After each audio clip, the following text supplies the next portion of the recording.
بسم اللہ الرحمن الرحیم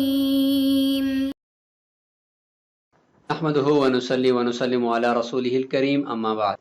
معزز طلبہ کرام، سبق نمبر 90 اور باب الرجعتی یعنی طلاق رجع کے بعد رجوع کا بیان چل رہا ہے، اور اس سبق میں ہم بات کریں گے کہ رجعت کے بارے میں شوہر اور اس کی وہ بیوی جو کسی کی باندی ہے اس کے درمیان اختلاف ہو گیا ہے، اور ساتھ ہی ہم بات کریں گے انقطاع رجعت کا وقت کیا ہوگا، یعنی کس وقت کے بعد اب شوہر رجوع نہیں کر سکتا اور رجعت کا وہ وقت ختم ہو چکا ہے۔ تو ان دونوں کو ہم ذکر کریں گے اس سبق میں۔ سب سے پہلے بات کرتے ہیں کہ باندی کا شوہر ہے اور ساتھ ہی باندی کا مولا بھی موجود ہے، اور ان میں آپس میں اختلاف ہو گیا رجعت سے متعلق کہ عدت کے دوران رجعت ہوئی تھی یا نہیں ہوئی تھی، تو اس حوالے سے یہ اختلاف ہے۔ تو شوہر باندی کا کہتا ہے کہ مطلب اس میں بھی دو ہی صورتیں ہوں گی، ایک تو یہ ہوگی کہ عدت گزر جانے کے بعد یہ اختلاف ہوا، اور ایک یہ ہے کہ ابھی عدت گزری نہیں ہے کہ اس کے آخر میں اختلاف ہوا۔ تو پہلی صورت وہ ہے کہ جس میں عدت گزر گئی ہے، اس کے بعد باندی کا شوہر یہ کہتا ہے کہ میں نے جو ہے قد کنت راجعتها، عدت کے اندر اس باندی کے ساتھ یعنی اپنی بیوی کے ساتھ رجوع کر لیا تھا، لہٰذا یہ میری بیوی ہے۔ وصدقہ المولا، اور مولا بھی اس کی تصدیق کر رہا ہے کہ ٹھیک ہے آپ کی بیوی ہے یہ، لیکن باندی تکذیب کرتی ہے، باندی کہتی ہے کہ نہیں، آپ نے عدت کے دوران کوئی بھی رجوع نہیں کیا، لازم آپ کی بیوی نہیں ہو۔ تو اس صورت میں عورت منکر ہے اور شوہر مدعی ہے، تو منکر کا قول قسم کے ساتھ معتبر ہو جائے گا۔ صاحبین فرماتے ہیں القول قول المولا، اس میں مولا کا قول معتبر ہوگا، یعنی مولا کا اور شوہر دونوں کا قول معتبر ہوگا، اور یہ عورت اس کی بیوی ہی رہے گی۔ لأن بضعها مملوک له، کیونکہ باندی کا جو بضع ہے وہ شوہر کی ملکیت ہے نا۔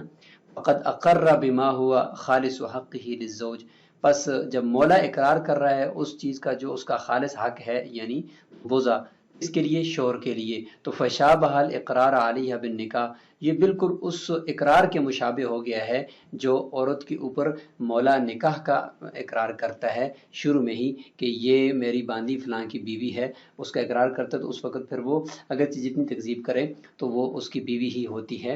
تو یہاں پر بھی گوئے کہ وہ تصدیق کر رہا ہے شوہر کی کہ آپ نے رجوع کیا ہے، تو ٹھیک ہے۔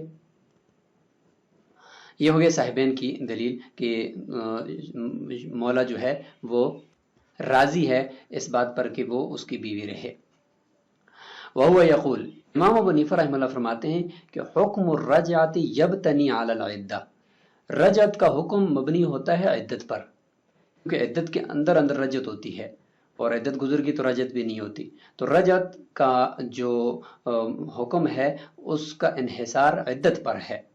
والقول فی العدت قولها، اور عدت کے اندر جو قول ہے وہ عورت کا ہی معتبر ہوتا ہے، کیونکہ اسی کو پتہ ہے کہ حیض کس وقت، آخری حیض کب ختم ہوا اور کب خون بند ہوا، اس کا پتہ وہی دے سکتی ہے۔ جب وہی دے سکتی ہے تو لہٰذا فقضا فیما یبتنی علیہا، تو پس اس کے اوپر جو چیز مبنی ہے، یعنی اس عدت پر مبنی جو رجعت ہے، اس کے بارے میں بھی وہی خبر دے سکتی ہے کہ یہ رجعت شوہر نے کب کی تھی، عدت گزرنے کے بعد کی تھی یا پہلے کی تھی، لہٰذا اسی کا قول معتبر ہوگا۔ ولو کان علی القلب، اچھا یہاں تک تو یہ بات مکمل ہو گئی۔ اس میں راجح قول امام ابو حنیفہ رحمہ اللہ کا ہے کہ عورت کا قول قسم کے ساتھ معتبر ہوگا، اور اگر معاملہ اس کے برعکس ہے، یعنی شوہر اور بیوی وہ دونوں تصدیق کرتے ہیں کہ رجعت ہوئی ہے عدت کے دوران، لیکن مولا جو کہہ رہا ہے نا، مولا کہتا ہے کہ نہیں، مولا کہتا ہے کہ یہ آپ جھوٹ بولتے ہو، لہٰذا رجعت نہیں ہوئی، تم میری باندی ہو اور نکاح تیرا ٹوٹ چکا ہے، اس طریقے سے ہو گیا۔ وَلَوْ كَانَ عَلَى الْقَلْبِ، اگر اس کے برعکس ہو جائے تو فَعِنْدَهُمَا الْقَوْلُ قَوْلُ الْمَوْلَى، صاحبین فرماتے ہیں کہ مولا کا قول معتبر ہوگا اور نکاح ٹوٹ جائے گا، اور عورت جو ہے وہ باندی بن کر رہے گی مولا کی، شوہر کے پاس سے نکل آئے گی۔ وَقَضَى عِنْدَهُ فِي الصَّحِيحِ، اور امام ابو حنیفہ رحمہ اللہ کے نزدیک بھی مفتبی قول کے مطابق یہ مولا کا ہی قول معتبر ہوگا۔ لِأَنَّهَا مُنْقَضِيَةُ الْعِدَّةِ فِي الْحَالِ، کیونکہ فی الحال اس وقت تو عورت کی عدت پوری ہو چکی ہے نا، جب پوری ہو چکی ہے تو پھر ظہارہ ملک المتعۃ للمولا، مولا کے لیے متع کی ملکیت بھی ظاہر ہو گئی ہے، اور پہلے مسئلے میں ظاہر نہیں ہوئی تھی. ولا تقبل قولها فی ابطالہ، اور عورت کا قول مولا کی ملکیت کو باطل کرنے کے اندر قبول نہیں کیا جائے گا. بخلاف الوجہ الاولی، بخلاف پہلے صورت کے، کہ لأن المولا بالتصدیق فی الرجعۃ مقر، کہ شوہر کی رجعت میں تصدیق کرنے کی وجہ سے مولا اقرار کر رہا ہے بقیام العدت عندها، کہ رجعت کے وقت عدت موجود تھی. ولا یظہر ملکہ مع العدۃ، جب عدت موجود تھی تو پھر ظاہر ہے کہ عدت کے موجود ہونے کی حالت میں مولا کی ملکیت ظاہر نہیں. وَإِنْ قَالَتْ قَدْ انْقَضَتْ عِدَّتِي وَقَالَ الزَّوْجُ وَالْمَوْلَى لَمْ تَنْقَضِ عِدَّتُكِ، یعنی ابھی تک عدت پوری ہوئی نہیں ہے، اس دوران اختلاف ہو گیا. ابھی یہ دوسری صورت آ گئی کہ وہ کہہ رہی میری عدت پوری ہو چکی ہے، اور شوہر اور مولا کہہ رہے کہ نہیں ابھی آپ کی عدت باقی ہے، لہذا رجوع آپ کے ساتھ شوہر کر رہا ہے، لہذا رجوع ٹھیک ہے. تو فرماتے ہیں اس صورت میں عورت کا قول معتبر ہوگا. دلیل یہی ہے کہ عورت امانت دار ہے اس عدت کی خبر دینے میں، کیونکہ عدت کی خبر اس کے بغیر تو کوئی اور دے نہیں سکتا، اس لیے عدت کی خبر وہی دے سکتی ہے، تو اس کی بات کا اعتبار ہوگا. اذ ہی العالمۃ بہ، کیونکہ وہی بتا سکتی ہے، وہی جانتی ہے عدت کے ختم ہونے کا وقت کب ہے، یعنی کب تیسرا حیض مکمل ہوا. وَإِذَا انْقَطَعَ الدَّمُ مِنَ الْحَيْضَةِ الثَّالِثَةِ لِعَشْرَةِ أَيَّامٍ، یہاں سے حیض کے منقطع ہونے اور اسی کے ساتھ ہی رجعت کے منقطع ہونے کا وقت بتایا جائے گا، اور اس میں یہ ذکر کیا جائے گا کہ کون سا وہ وقت ہے کہ جس میں شوہر کو اب کہا جائے گا کہ اب کے بعد آپ رجوع نہیں کر سکتے، عورت کی عدت پوری ہو چکی ہے. تو اس کو یہاں سے شروع کر رہے ہیں. فرماتے ہیں کہ جب حیض تیسرے حیض کا خون 10 دن پورے ہونے کے ساتھ ختم ہوا ہے، تو 10 دن سے زیادہ تو حیض کا خون ہوتا نہیں ہے، 10 دن پورے ہو چکے ہیں تو سب کو پتہ چل چکا ہے کہ اب اس کے بعد تو ویسے بھی حیض آئے گا نہیں. تو انقطعت الرجع، اس کے غسل کیے بغیر بھی رجعت منقطع ہو گئی ہے، اب شوہر کو رجوع کا حق حاصل نہیں ہوگا. وَإِن لَمْ تَغْتَسِلْ، اگرچہ وہ غسل نہ کرے، کیونکہ 10 دن سے زیادہ تو حیض کا خون ہوتا ہی نہیں ہے. وَإِنْ انْقَطَعَ لِأَقَلَّ مِنْ 10 أَيَّامٍ، اگر 10 دن سے کم میں خون منقطع ہوا ہے تو اب احتمال ہے کہ 10 دن کے اندر دوبارہ آ جائے. تو اس لیے فرماتے ہیں کہ لم ينقطع الرجع، ابھی تک رجعت منقطع نہیں ہوگی یہاں تک کہ وہ غسل کر لے، حتی تغتسل او یمضی علیہ وقت صلاۃ کامل، یا یہ ہے کہ کامل نماز کا وقت اس کے اوپر گزر جائے. تو گزر جانے کی وجہ سے ہم یہ سمجھیں گے کہ یہ پاک ہونے والی عورتوں کی طرح ہوگی، کہ اس کے اوپر بھی اسی طرح کے احکامات لازم ہو گئے جس طرح کے پاک عورتوں کے اوپر ہوتے ہیں، جیسے نماز کا اس کے اوپر لازم ہونا. تو لہٰذا جب یہ ہو جائے گا تو یہ طاہرہ کے حکم میں ہو جائے گی، پاک عورتوں کے حکم میں ہو جائے گی. تو پھر اس صورت میں رجعت ختم ہو جائے گی. لأن الحیض لا مزید لہ علی العشرہ، پہلے جو حصہ ہے اس کی دلیل کہ 10 دن سے زیادہ تو حیض ہوتا نہیں ہے. ابھی مجرد الانقطاع خرجت من الحیض، بس انقطاع صرف خون کے رکتے ہی، منقطع ہوتے ہی جو ہے وہ رجعت مکمل ہو جائے گی. وخرجت من الحیض، حیض سے وہ نکل آئے گی. فانقضت العدۃ، عدت پوری ہو جائے گی. وانقطعت الرجعۃ، اور رجعت بھی وہ منقطع ہو جائے گی. وفیما دون العشرہ، جہاں تک 10 دنوں سے کم میں خون کے بند ہو جانے کی بات ہے، یحتمل عود الدم یا یحتمل عود الدم، یہ یعنی اس میں احتمال ہے کہ خون کے دوبارہ واپس آنے کا.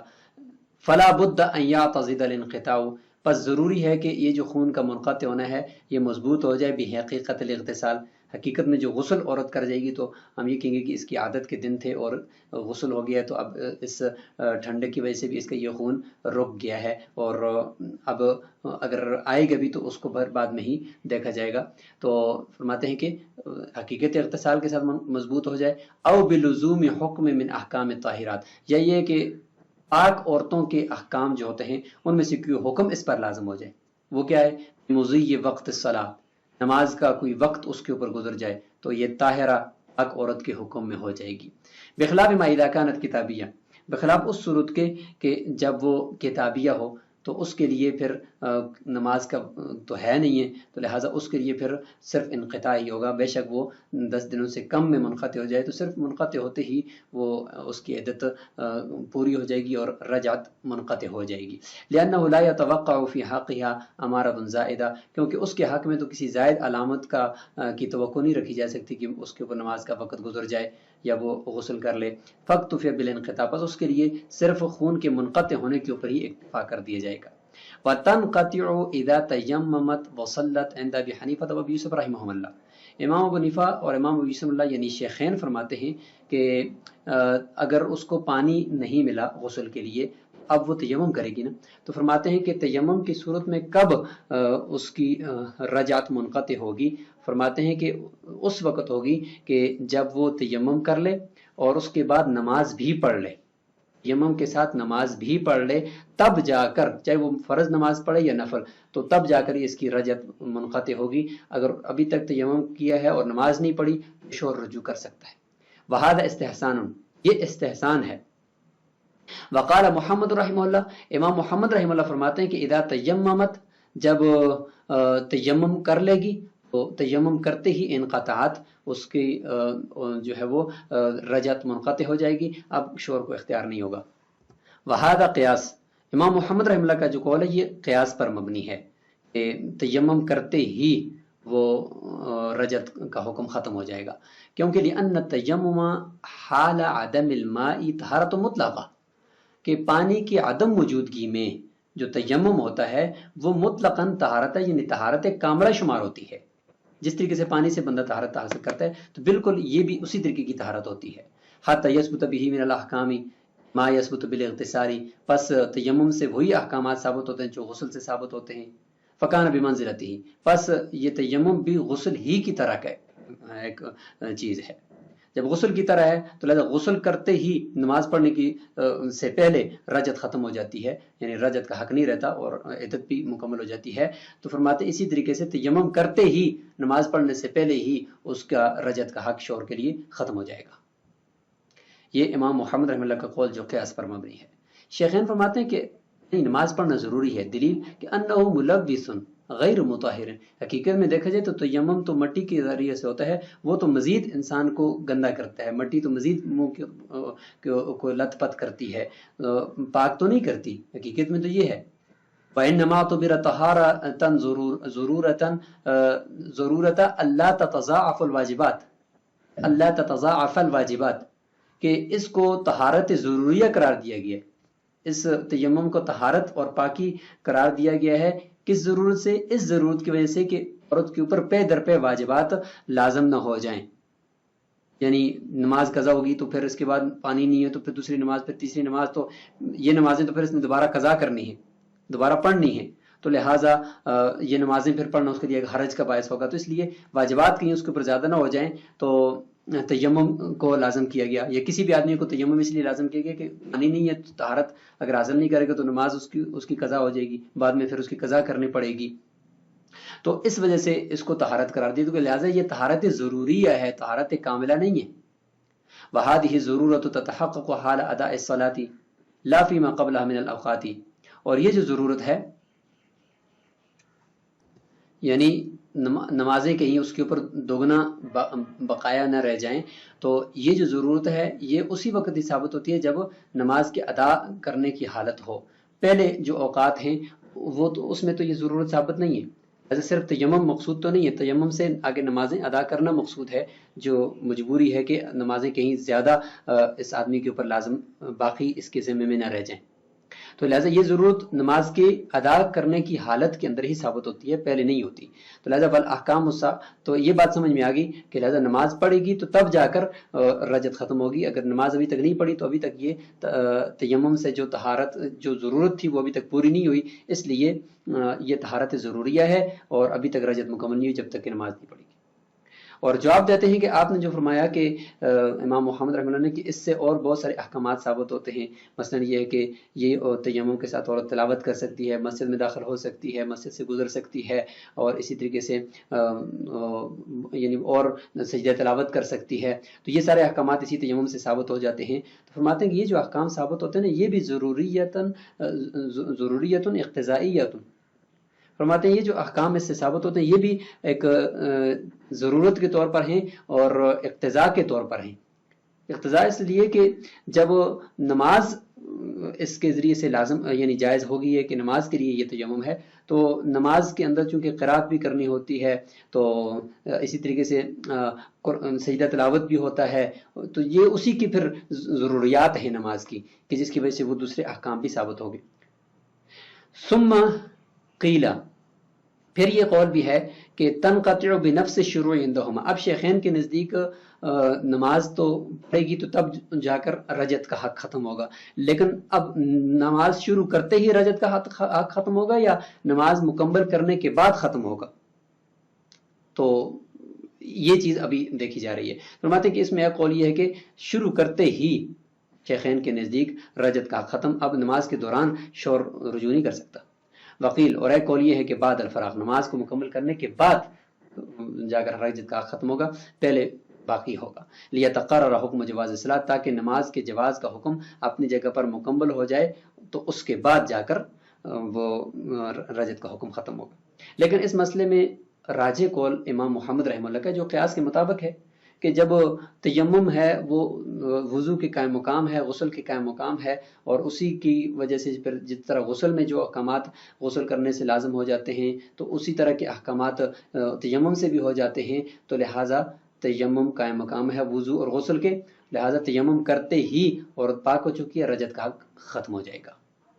تو اس سبق کو یہاں روکتے ہیں. رجت کے منقطع ہونے کا جو وقت ہے اس سے متعلق مزید کچھ تفصیل ہوگی وہ انشاءاللہ اگلے سبق میں آئے گی. السلام علیکم ورحمۃ اللہ.